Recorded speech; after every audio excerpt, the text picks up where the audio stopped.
Social media ಸಾಮಾಜಿಕ ಮಾಧ್ಯಮಗಳು ಬಂದಿರೋದ್ರಿಂದ ಮನುಷ್ಯನ ನಡುವೆ ಕಂದಕ ನಿರ್ಮಾಣ ಆಗಿದೆ. What ever we give it comes back, ಕರ್ಮ ಕಮ್ಸ್ ಬ್ಯಾಕ್. ಕೃಷ್ಣ ಇದ್ದಿದ್ರಿಂದ ಕೊನೆಗೆ ಪಾಂಡವರಿಗೆ ಗೆಲುವಾಯಿತು. ಅಂದರೆ ಅಲ್ಲಿ ಪಾಂಡವರು ಮಾಡಿದಂತಹ ಒಳ್ಳೆ ಕೆಲಸದಿಂದ ಅವರಿಗೆ ಗೆಲುವಾಯಿತು. ನಾವು ಆದಷ್ಟು ಹುಟ್ಟಿನಿಂದ ಸಾಯುವವರೆಗೂ ಕೂಡ ಒಳ್ಳೆಯದನ್ನೇ ಮಾಡೋದಕ್ಕೆ ಪ್ರಯತ್ನ ಪಡಬೇಕು. ನಾವು ಒಳ್ಳೆಯದನ್ನು ಮಾಡೋದಕ್ಕೆ ಸಾಧ್ಯ ಇಲ್ಲ ಅಂದರೆ ಕೆಟ್ಟದ್ದನ್ನಂತೂ ಯಾವುದೇ ಕಾರಣಕ್ಕೂ ನಾವು ಮಾಡಬಾರದು ಎಂಬ ಸಂದೇಶವನ್ನು ನಾವು ತಿಳ್ಕೊಳ್ಬೇಕಾಗಿರುತ್ತೆ.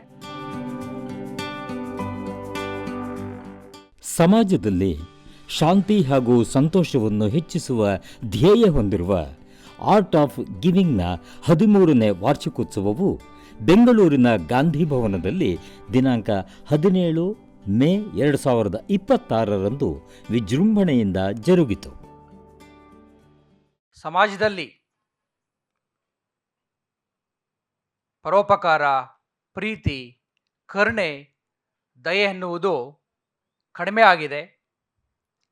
ಯಾರು ಜಾಸ್ತಿ ಆಸ್ತಿಯನ್ನು ಮಾಡ್ತಾರೆ, ಯಾರು ಜಾಸ್ತಿ ಅಧಿಕಾರ ಹೊಂದಿರ್ತಾರೆ ಅಂಥವರಿಗೆ ಮನ್ನಣೆ ಕೊಡುವಂತಹ ಪರಿಸ್ಥಿತಿ ಉಂಟಾಗಿದೆ.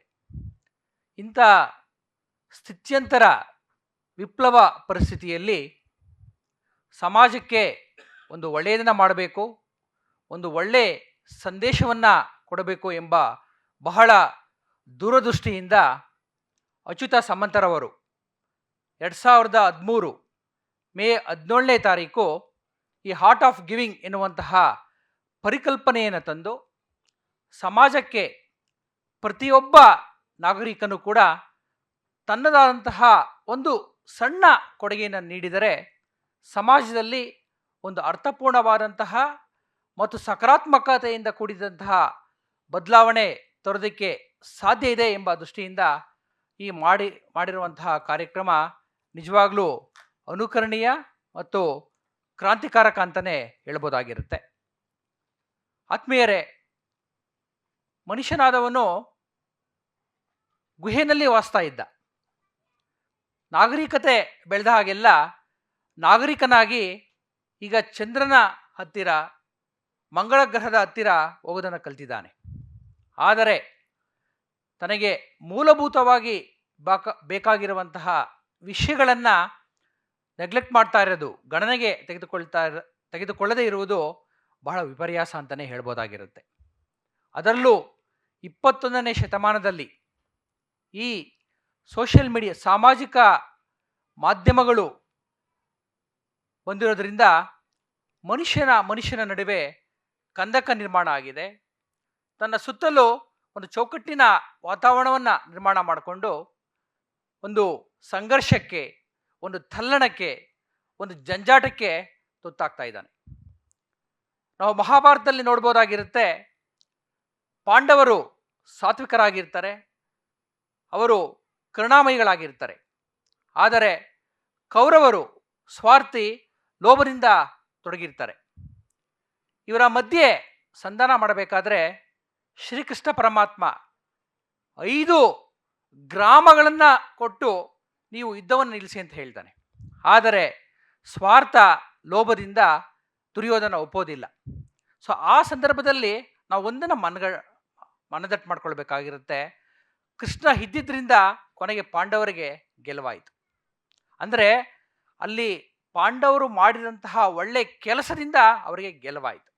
ಕೃಷ್ಣ ಇಲ್ಲ ಅಂದಿದ್ರೆ ಆ ಕೌರವರು ಭಾಳ ಸುಲಭವಾಗಿ ಗೆಲುವನ್ನು ಸಾಧಿಸ್ತಾ ಇದ್ರು. ನಾನು ಇದು ಯಾಕೆ ಹೇಳ್ತಾ ಇದ್ದೀನಿ ಅಂದರೆ, what ever we give it comes back, ಕರ್ಮ ಕಮ್ಸ್ ಬ್ಯಾಕ್. ಸೊ ನಾವು ಆದಷ್ಟು ಹುಟ್ಟಿನಿಂದ ಸಾಯುವವರೆಗೂ ಕೂಡ ಒಳ್ಳೆಯದನ್ನೇ ಮಾಡೋದಕ್ಕೆ ಪ್ರಯತ್ನ ಪಡಬೇಕು. ನಾವು ಒಳ್ಳೆಯದನ್ನು ಮಾಡೋದಕ್ಕೆ ಸಾಧ್ಯ ಇಲ್ಲ ಅಂದರೆ ಕೆಟ್ಟದ್ದನ್ನಂತೂ ಯಾವುದೇ ಕಾರಣಕ್ಕೂ ನಾವು ಮಾಡಬಾರದು ಎಂಬ ಸಂದೇಶವನ್ನು ನಾವು ತಿಳ್ಕೊಳ್ಬೇಕಾಗಿರುತ್ತೆ.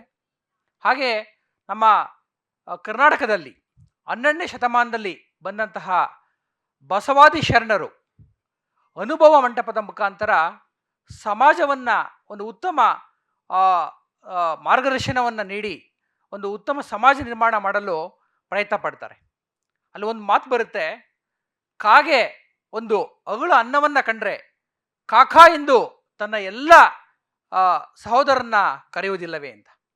ಅಂದರೆ ಆ ಮಾತು ಇಂದು ಬಹಳ ವಿಶೇಷತೆಯನ್ನ ಪಡೆಯುತ್ತೆ. ಯಾಕೆಂದ್ರೆ ಈಗ ನಾವೆಲ್ಲರೂ ಕೂಡ ನಮ್ಮ ಬಗ್ಗೆ ನಮ್ಮಲ್ಲಿ ಐಡೆಂಟಿಟಿ ಕ್ರೈಸಿಸ್ ಅನ್ನ ಜಾಸ್ತಿ ಆಗ್ಬಿಟ್ಟಿದೆ. ಎಲ್ಲೋದ್ರೂ ನಾನು ನನ್ನ ಬಗ್ಗೆನೇ ಮಾತಾಡಬೇಕು, ನನ್ನ ಬಗ್ಗೆನೇ ಹೇಳಬೇಕು ಅಂತ. ಸೊ ಎಲೆಮರೆಯಂತೆಯಾಗಿ ನಿಂತುಕೊಂಡು ನಾವು ಸಮಾಜದಲ್ಲಿರುವ ಪ್ರತಿಯೊಬ್ಬರಿಗೂ ಕೂಡ ಸಹಾಯವನ್ನ, ದಾನವನ್ನ, ಅದು ಯಾವ ರೀತಿಯಾದ ದಾನ ಇರಬಹುದು, ವಿದ್ಯಾದಾನ ಆಗಿರ್ಬೋದು, ಅನ್ನದಾನ ಆಗಿರ್ಬೋದು, ನಮ್ಮ ಜ್ಞಾನದ ದಾನ ಆಗಿರ್ಬೋದು, ವಸ್ತ್ರದಾನ ಆಗಿರ್ಬೋದು, ಅಥವಾ ಇನ್ನೊಬ್ಬ ಕಷ್ಟದಲ್ಲಿರೋರಿಗೆ ಒಂದು ಮನಃಶಾಂತಿಯನ್ನು ನೀಡುವಂತಹ ಒಂದು ಆರೈಕೆಯ ಮಾತಾಗಿರ್ಬೋದು, ಇವುಗಳನ್ನು ನಾವು ನೀಡಿದರೆ ಒಂದು ಉತ್ತಮ ಸಮಾಜವನ್ನು ನಿರ್ಮಾಣ ಮಾಡೋದಕ್ಕೆ ಸಾಧ್ಯವಾಗಿರುತ್ತೆ. ಅಂತಹ ಕೆಲಸವನ್ನು ನಾವು ಮಾಡುವಲ್ಲಿ ಕಂಕಣಬದ್ಧರಾಗೋಣ.